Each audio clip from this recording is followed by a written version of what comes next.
آدم علیہ السلام کے بعد 1000 سال تک توحید پر قائم رہنے کے بعد ان لوگوں میں بت پرستی اس طرح شروع ہوئی کہ ان برے لوگوں میں بعض نیک لوگ بھی تھے۔ یہ برے لوگ ان نیک لوگوں سے بہت محبت کرتے تھے اور ان سے تقرب حاصل کرتے تھے، ان کی شان میں بہت مبالغہ کرتے تھے، جیسا کہ آج کل بعض لوگ علماء اور صالحین کی مدح سرائی میں زمین و آسمان کے قلابے ملاتے ہیں۔ یہی چیز بعد میں شرک کا ذریعہ بنی۔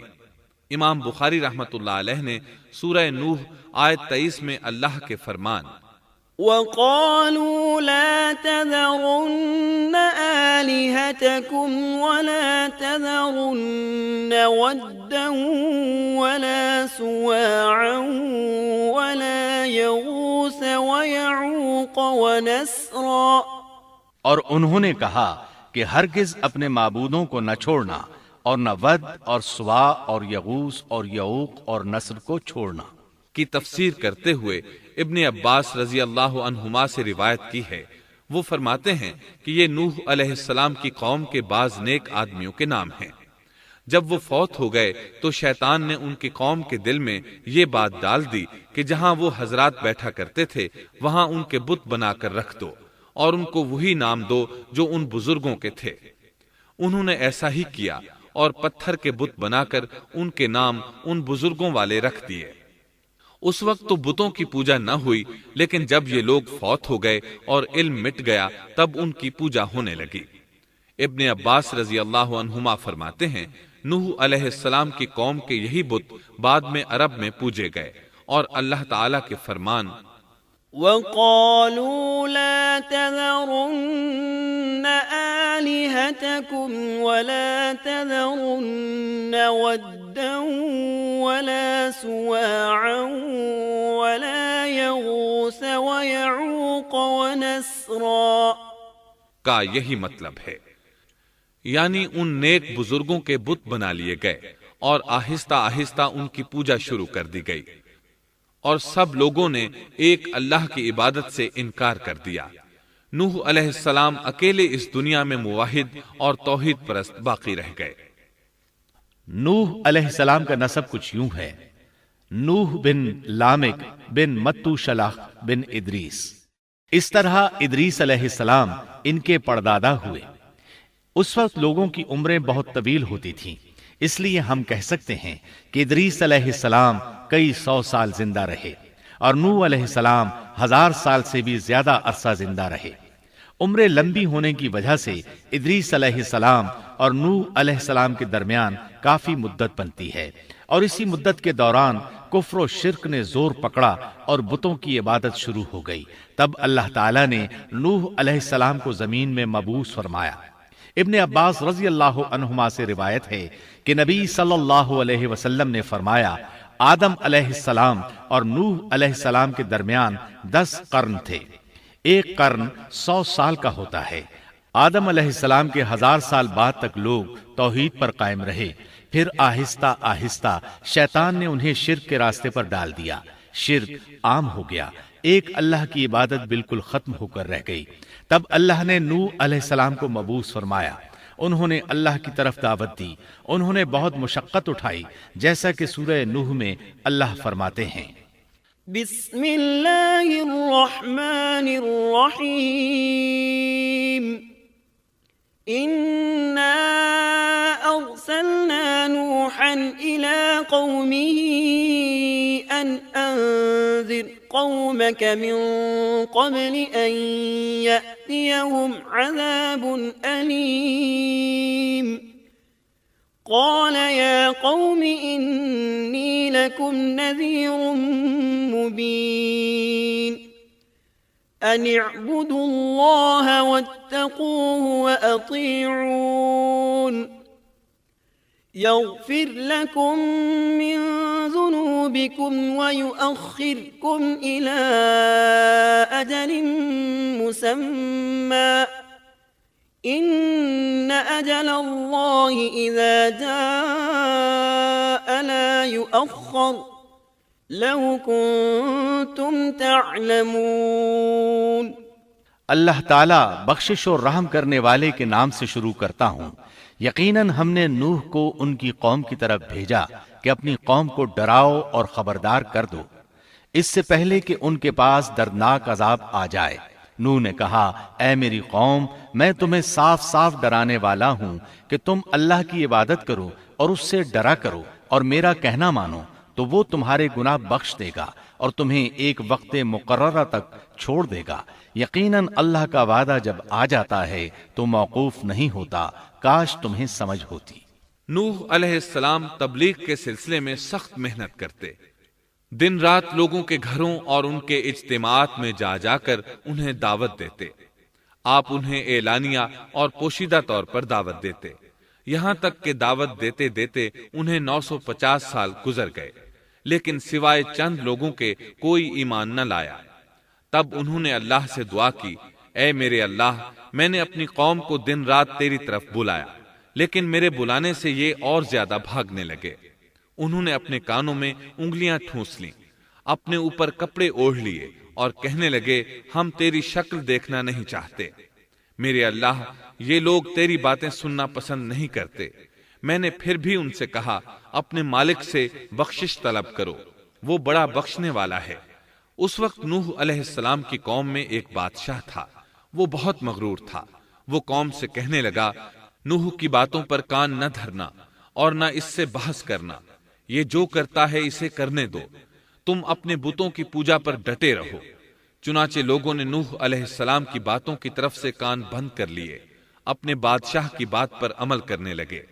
تب نوح علیہ السلام نے اللہ سے فریاد کی، اے پروردگار، یہ میرا کہنا نہیں مانتے، ان لوگوں کی سنتے ہیں جن کی اولاد اور مال نے انہیں فائدہ تو نہ دیا، الٹا نقصان پہنچایا، اور انہوں نے میرے ساتھ بڑا داؤ کیا، یعنی دوسروں کو میرے درپے کر دیا، خود بھی مجھے ستانے میں کوئی کسر نہ چھوڑی، اور آپس میں ایک دوسرے سے کہنے لگے، اپنے دیوتاؤں کو نہ چھوڑنا، نہ ود اور نہ سوا اور نہ یغوث اور نہ یعوق اور نہ نصر کو چھوڑنا۔ ان لوگوں نے بہت سے لوگوں کو گمراہ کر ڈالا، اور پروردگار تو ایسا کر کہ یہ ظالم اور زیادہ گمراہ ہو۔ اس طرح نوح علیہ السلام نے 950 سال دن رات لوگوں کو اللہ کی طرف بلایا، لیکن اتنے طویل عرصہ میں صرف 80 کے قریب لوگ مسلمان ہوئے، اور ان ایمانداروں کی اکثریت فقراء، مساکین، ناتواں اور غلام قسم کے لوگوں پر مشتمل تھی، جن کی معاشرے میں کوئی حیثیت نہیں ہوتی۔ مشکل سے 10 ایماندار ایسے ہوں گے جو شرف و جاہ کے مالک ہوں گے۔ چنانچہ نوح علیہ السلام کے مغرور سرداروں نے جب اس صورتحال کو دیکھا تو اکٹھے ہو کر نوح علیہ السلام کے پاس آئے اور کہنے لگے، اے نوح، ہم چاہتے ہیں تیری باتیں سنیں اور لوگوں کو بھی تیری باتیں سننے کی ترغیب دیں اور سب تجھ پر ایمان لے آئیں، لیکن اس سے پہلے ہماری ایک شرط ہے، یہ کہ آپ کے حلقے میں جو یہ ذلیل اور حقیر لوگ آ گئے ہیں، انہیں دھکے دے کر اپنے پاس سے نکال دے، اس لیے کہ ہم اپنی قوم کے سردار، چودھری اور مقام و مرتبے والے لوگ ہیں، اس لیے ہم ان فقیر لوگوں کے پاس نہیں بیٹھ سکتے۔ اگر آپ انہیں نکال دیتے ہیں تو ہم ایمان لے آئیں گے۔ اللہ تعالیٰ نے نوح علیہ السلام کی قوم کے ان سرداروں کی تردید سورہ ہود آیات 27 تا 31 میں کی ہے۔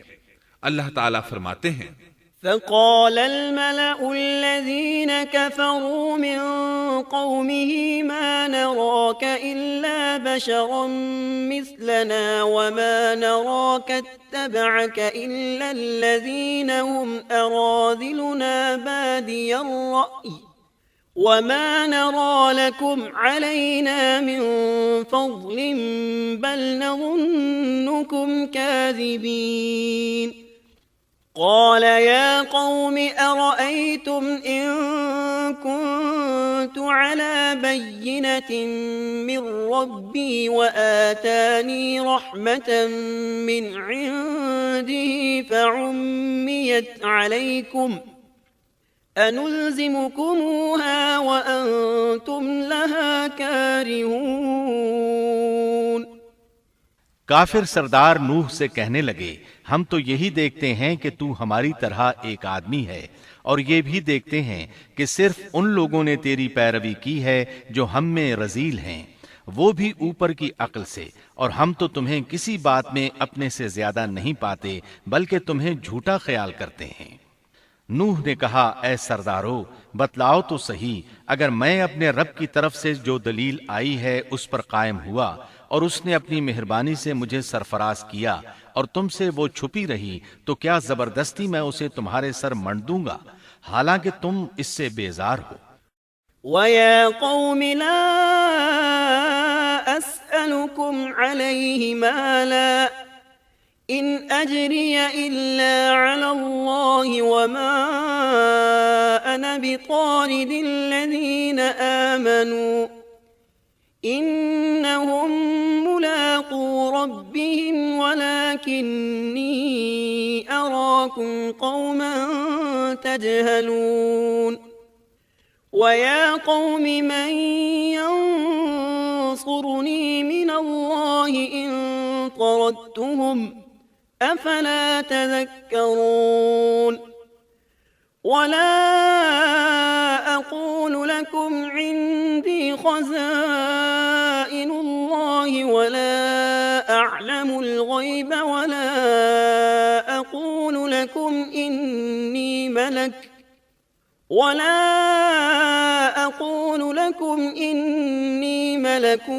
وَلَا أَقُولُ لِلَّذِينَ تَزْدَرِي أَعْيُنُكُمْ لَن يُؤْتِيَهُمُ اللَّهُ خَيْرًا اللَّهُ أَعْلَمُ بِمَا فِي أَنفُسِهِمْ إِنِّي إِذًا لَّمِنَ الظَّالِمِينَ۔ میری قوم والو، میں تم سے اس پر کوئی مال نہیں مانگتا، میرا ثواب تو صرف اللہ تعالیٰ کے ہاں ہے، نہ میں ایمانداروں کو اپنے پاس سے نکال سکتا ہوں، انہیں اپنے رب سے ملنا ہے، لیکن میں دیکھتا ہوں کہ تم لوگ جہالت کی بات کر رہے ہو۔ میری قوم کے لوگوں، اگر میں ان مومنوں کو اپنے پاس سے نکال دوں تو اللہ کے مقابلے میں میری مدد کون کر سکتا ہے؟ کیا تم کچھ بھی غور و فکر نہیں کرتے؟ میں تم سے یہ نہیں کہتا کہ میرے پاس اللہ کے خزانے ہیں اور میں غیب کا علم بھی نہیں رکھتا، نہ میں یہ کہتا ہوں کہ میں کوئی فرشتہ ہوں، نہ میرا یہ قول ہے کہ جن پر تمہاری نگاہیں ذلت سے پڑ رہی ہیں اللہ تعالیٰ انہیں کوئی نعمت دے گا ہی نہیں، ان کے دل میں جو ہے اللہ اسے بخوبی جانتا ہے، اگر میں ایسی بات کہوں تو یقیناً میرا شمار ظالموں میں سے ہوگا۔ اس پر نوح علیہ السلام کی قوم اور اکڑ گئی اور وہ کہنے لگے، اے نوح، بس بہت ہو گیا، تو نے ہمیں بہت ڈرا دھمکا دیا، اب اگر تو سچا ہے تو جس چیز کا وعدہ تو ہم سے کرتا تھا اس کو لے آ۔ نوح علیہ السلام نے ان کی بات سن کر کہا، عذاب لانا تو اللہ کا کام ہے، اللہ کو کوئی عاجز نہیں کر سکتا، اور جب اس کا عذاب آ جائے گا تو کوئی بھاگ نہیں سکے گا۔ اس کے بعد نوح علیہ السلام کی قوم کا ان سے آمنا سامنا ہوا تو انہوں نے ان سے کہا، اے میری قوم، اگر تم پر یہ گراں گزرتا ہے کہ میں تم میں رہتا ہوں اور تمہیں اللہ کی باتیں سنا رہا ہوں، تم اس سے چڑھتے ہو اور مجھے نقصان پہنچانے کے درپے رہتے ہو، تو سنو، میں صاف کہتا ہوں، مجھے تمہارا کوئی خوف نہیں، تمہاری کوئی پرواہ نہیں، تم سے جو ہو سکے کر گزرو، میرا جو بگاڑ سکتے ہو بگاڑ لو، تم اپنے شریکوں اور جھوٹے معبودوں کو بھی بلا لو اور مل جل کر مشورے کر کے بات کھول کر پوری قوت کے ساتھ مجھ پر حملہ کرو، تمہیں قسم ہے تم میرا جو بگاڑ سکتے ہو بگاڑ لو، اس میں کوئی کسر اٹھا نہ رکھو، مجھے بالکل مہلت نہ دو، اچانک مجھے گھیر لو، میں بالکل بے خوف ہوں، اس لیے کہ تمہارے راستے کو میں باطل جانتا ہوں، میں حق پر ہوں، حق کا ساتھی اللہ ہوتا ہے، میرا بھروسہ اسی عظیم ذات پر ہے، مجھے اس کی قدرت کی بڑائی معلوم ہے۔ نوح علیہ السلام نے واضح الفاظ میں اپنی قوم کو چیلنج دیا، لیکن کسی میں طاقت نہ ہوئی کہ وہ نوح علیہ السلام کا مقابلہ کر سکے، چنانچہ کہنے لگے، اسے چھوڑ دو، یہ مجنون اور بے وقوف ہے، نعوذ باللہ۔ بہرحال معاملہ اسی طرز پر چلتا رہا، یہاں تک کہ سال ہر سال گزر گئے، لیکن کوئی مسلمان نہ ہوا۔ پھر پہاڑ پر رہنے والے لوگ روز بروز برائی میں ترقی کرتے چلے گئے، اور جو لوگ شروع میں ایمان لائے تھے ان کے علاوہ اور کوئی شخص ایمان نہ لایا۔ نوح علیہ السلام انہیں مسلسل دعوت دیتے رہے مگر بے اثر۔ یہاں تک کہ اللہ تعالیٰ نے نوح علیہ السلام کی طرف وحی کی کہ اب کوئی شخص ایمان نہیں لائے گا۔ اللہ تعالیٰ سورہ ہود میں فرماتے ہیں وَأُوحِيَ إِلَى نُوحٍ أَنَّهُ لَن يُؤْمِنَ مِن قَوْمِكَ إِلَّا مَن قَدْ آمَنَ فَلَا تَبْتَئِسْ بِمَا كَانُوا يَفْعَلُونَ۔ نوح کی طرف وحی کی گئی کہ آپ کی قوم میں سے جو ایمان لا چکے ہیں ان کے سوا اور کوئی اب ایمان نہیں لائے گا، پس آپ ان کے کاموں پر غمگین نہ ہوں۔ مطلب یہ تھا کہ آپ غم نہ کریں، اللہ کا حکم اب پورا ہونے والا ہے۔ غور فرمائیں، نوح علیہ السلام کے جذبے کو دیکھیے، مسلسل 950 سال تک دعوت دیتے رہے، لوگ انہیں جھٹلاتے رہے، لیکن پھر بھی ان سے نا امید نہ ہوئے۔ اب جب کہ اللہ کی طرف سے وحی آ گئی کہ ان میں سے اور کوئی ایمان نہیں لائے گا اور کسی میں طاقت نہیں کہ انہیں ہدایت عطا فرمائے، تو نوح علیہ السلام نا امید ہو گئے اور انہوں نے اپنی قوم پر بد دعا کی۔ اس کا ذکر اللہ تعالیٰ نے سورہ نوح آیات 26 تا 28 میں کیا ہے۔ وَقَالَ نُوحٌ رَبِّ لَا تَذَرْ عَلَى الْأَرْضِ مِنَ الْكَافِرِينَ دَيَّارًا إِنَّكَ إِن تَذَرْهُمْ يُضِلُّوا عِبَادَكَ وَلَا يَلِدُوا إِلَّا فَاجِرًا كَفَّارًا رَبِّ اغْفِرْ لِي وَلِوَالِدَيَّ وَلِمَن دَخَلَ بَيْتِيَ مُؤْمِنًا وَلِلْمُؤْمِنِينَ وَالْمُؤْمِنَاتِ وَلَا تَزِدِ الظَّالِمِينَ إِلَّا تَبَارًا۔ نوح نے کہا، اے میرے پروردگار، تو روئے زمین پر کسی کافر کو رہنے سہنے والا نہ چھوڑ۔ اگر تو انہیں چھوڑے گا تو یہ یقیناً تیرے اور بندوں کو بھی گمراہ کر دیں گے، اور ان کے ہاں جو اولاد ہوگی وہ بھی بدکار ناشکرے ہوں گے۔ اے میرے پروردگار، تو مجھے اور میرے ماں باپ کو اور جو بھی ایماندار ہو کر میرے گھر آئے اور تمام مومن مردوں اور عورتوں کو بخش دے، اور کافروں کو سوائے ہلاکت کے اور کچھ نہ دے۔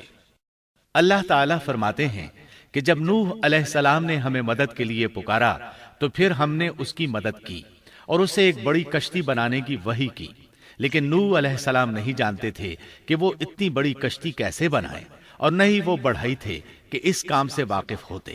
اس لیے اللہ تعالیٰ نے ان کی طرف یہ وحی کی کہ ہماری آنکھوں کے سامنے اور ہماری وحی کے مطابق ایک کشتی تیار کرو۔ اللہ نے وحی کے ذریعے ان کی رہنمائی کی کہ وہ اس طرح کریں، اور مزید تعلیم کے لیے جبرائیل علیہ السلام کو بھیج دیا۔ وہ انہیں بتلاتے گئے کہ اس طرح کشتی تیار کرو۔ نوح علیہ السلام ایک پہاڑ پر رہتے تھے، ان کے ارد گرد درخت نہیں تھے، نہ پانی تھا، چنانچہ انہوں نے بہت سے درخت اگائے، پھر ان کو کاٹا اور پہاڑ پر بیٹھ کر کشتی تیار کرتے رہے۔ آپ بڑے بڑے تختے بناتے اور لوہا لاتے اور ان سے کیل تیار کرتے، پھر ان کیلوں کو تختوں میں ٹھوکتے، آپس میں ان تختوں کو ملاتے، یہاں تک کہ ایک بہت بڑی مضبوط اور دیو ہیکل کشتی تیار ہو گئی۔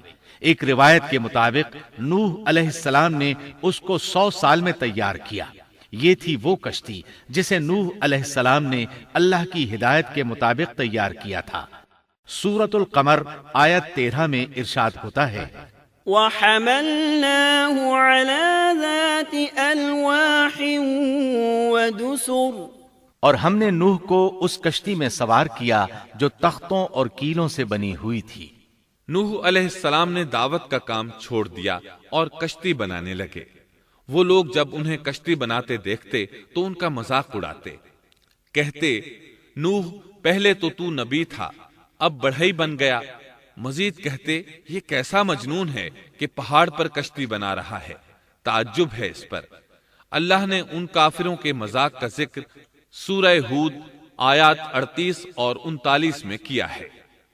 وَيَصْنَعُ الْفُلْكَ وَكُلَّمَا مَرَّ عَلَيْهِ مَلَأٌ مِّن قَوْمِهِ سَخِرُوا مِنْهُ قَالَ إِن تَسْخَرُوا مِنَّا فَإِنَّا نَسْخَرُ مِنكُمْ كَمَا تَسْخَرُونَ فسوف تعلمون من يأتيه عذاب يخزيه ويحل عليه عذاب مقيم۔ نوح کشتی بنانے لگے، اس کی قوم کی جو جماعت اس کے پاس سے گزرتی وہ اس کا مذاق اڑاتی۔ وہ کہتے اگر تم ہمارا مذاق اڑاتے ہو تو ہم بھی تم پر ایک دن ہنسیں گے جیسے تم مسخرہ پن کر رہے ہو۔ تمہیں بہت جلد معلوم ہو جائے گا کہ کس پر عذاب آتا ہے، جو اسے رسوا کرے اور اس پر ہمیشہ کا عذاب اتر آئے۔ اس کشتی کا حلیہ ابن عباس رضی اللہ عنہما سے ایک روایت میں یوں آیا ہے۔ وہ بیان کرتے ہیں کہ نوح علیہ السلام نے پہاڑ پر ایک کشتی تیار کی اور اسے تارکول سے لت پت کیا۔ اسی وقت سے تارکول کا ظہور ہوا۔ اس کشتی کا طول 300 گز، اونچائی 30 گز اور عرض 50 گز تھا۔ ایک اندازے کے مطابق اس کا طول 1 کلومیٹر سے زیادہ تھا اور اس کی بلندی اور گہرائی کے بارے میں کہا گیا ہے کہ 30 ہاتھ تھی، اور یہ کشتی عام کشتیوں کی طرح اوپر سے کھلی ہوئی نہیں تھی، بلکہ جس طرح اس کو نیچے سے بند کیا گیا تھا اسی طرح اوپر سے بھی بند کیا گیا تھا، تاکہ اوپر سے جو بارش برسے وہ انہیں نقصان نہ دے، اور جس طرح نیچے والے غرق ہونے سے محفوظ رہیں اسی طرح اوپر والے بھی محفوظ رہیں۔ گویا وہ ایک گیند کی مانند تھی۔ اس میں الگ الگ 3 درجے بنائے گئے تھے، ہر درجے میں ایک دروازہ تھا، اور یہ 3 دروازے اس طرح تھے کہ ہر دروازے کے اوپر ایک دروازہ تھا۔ یہ اس کشتی کا حلیہ تھا جس کے راوی ابن عباس رضی اللہ عنہما ہیں۔ یہ کشتی آج بھی موجود ہے۔ اللہ تعالیٰ نے اس کشتی کو بطور عبرت اور نشانی کے باقی رکھا ہے، جیسا کہ اللہ تعالیٰ فرماتے ہیں وَلَقَدْ تَرَكْنَاهَا آيَةً فَهَلْ مِن مُدَّكِرٍ، اور بے شک ہم نے اس واقعے کو نشانی بنا کر باقی رکھا، پس ہے کوئی نصیحت حاصل کرنے والا۔ اس صدی میں علماء کے ایک گروہ نے اس کشتی کو ترکی کے ایک پہاڑ پر پا لیا ہے۔ اب وہ 2 ٹکڑوں میں تقسیم ہو چکی ہے۔ اس کا حلیہ وہی تھا جو بیان ہوا۔ اللہ کا فرمان سچا ثابت ہو گیا کہ ہم نے اس کو نشانی بنا کر باقی رکھا ہے۔ اس کے بعد طوفان آیا۔ اللہ تعالیٰ نے نوح علیہ السلام کو اس طوفان کے ظہور کی ایک نشانی اور علامت بتلائی تھی۔ نوح علیہ السلام کے گھر میں ایک تنور تھا۔ اللہ نے فرمایا جب یہ تنور جوش مارنے لگے اور پانی اس سے ابلنے لگے تو سمجھ لینا اللہ کا وعدہ آ گیا۔ چنانچہ اس وقت مومنوں کو اور اپنے اہل و عیال کو اور زمین پر بسنے والے تمام جانوروں کا جوڑا جوڑا اس کشتی میں سوار کر لینا۔ تنور سے کیا مراد ہے، اس کے متعلق مفسرین میں اختلاف ہے۔ بعض کہتے ہیں کہ اس سے مراد ایک چشمہ ہے جو زمین سے نکلتا ہے، لیکن راجح روایات کے مطابق اس سے مراد معروف تنور ہے جس میں آگ جلا کر روٹیاں پکائی جاتی ہیں۔ یہ تنور نوح علیہ السلام کے گھر میں تھا، اور اسی کو اللہ نے طوفان کے آنے کی علامت بتایا اور فرمایا کہ جب یہ پھوٹ پڑے اس وقت ہر چیز کا جوڑا جوڑا کشتی پر سوار کر لینا۔ اللہ تعالیٰ سورہ ہود آیت 40 میں فرماتے ہیں حَتَّى إِذَا جَاءَ أَمْرُنَا وَفَارَتِ النُّورُ قُلْ نَحْمِلْ فِيهَا مِن كُلٍّ زَوْجَيْنِ اثْنَيْنِ وَأَهْلَكَ إِلَّا مَن سَبَقَ عَلَيْهِ الْقَوْلُ وَمَا آمَنَ مَعَهُ إِلَّا قَلِيلٌ۔ یہاں تک کہ جب ہمارا حکم آ پہنچا اور تنور ابلنے لگا، ہم نے کہا اس کشتی میں ہر قسم کے جوڑے دوہرے سوار کر لے، اور اپنے گھر کے لوگوں کو بھی سوائے ان کے جن پر پہلے سے بات پڑ چکی ہے، اور سب ایمان والوں کو بھی۔ اس کے ساتھ ایمان لانے والے بہت ہی کم تھے۔ کشتی میں سوار ہونے والوں کی تعداد 80 بتائی جاتی ہے۔ چنانچہ جب تنور جوش مارنے لگا تو نوح علیہ السلام کشتی میں سوار ہو گئے۔ کشتی ان کی بستی میں لوگوں سے دور پہاڑ پر تھی۔ اللہ کی قدرت کہ تمام قسم کے جانور بھی کشتی کے پاس آ گئے،